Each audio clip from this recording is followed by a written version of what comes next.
Pomidorams, paprikoms, baklažanams reikia šiek tiek kitokios dirvos nei visam likusiam daržui. Tai esminis dalykas, nes dirvos pH čia turi būti šiek tiek žemesnis. Jeigu trūksta resursų pilnai paruošti tinkamą dirvą būtent šioms daržovėms, mes Vilkės ūkyje darome taip. Į duobutes pilame specialiai paruoštą mišinį, kurį būtina išmaišyti su esama dirva.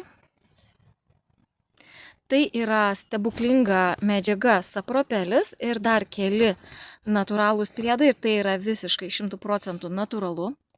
Maždaug nuo pusės litro iki litro į vieną duobutę, ir šis mišinys dirba visą sezoną. Šis mišinys pasižymi tuo, kad skatina žydėjimą ir vaisių mezgimą, stiprina šaknis ir dar kovoja su mikroorganizmais sukeliančiais augalų ligas. Jis subalansuotas būtent pomidorams, paprikoms, baklažanams, o taip pat idealiai tiks braškėms, žemuogėms ir avietėms, bulvėms ir morkoms. Tokio 25 litrų maišelio užteks visiems vidutinio dydžio šiltnamio augalams ir dar turėtų likti lauko augalams. Aišku, pridėsime detalę naudojimo instrukciją.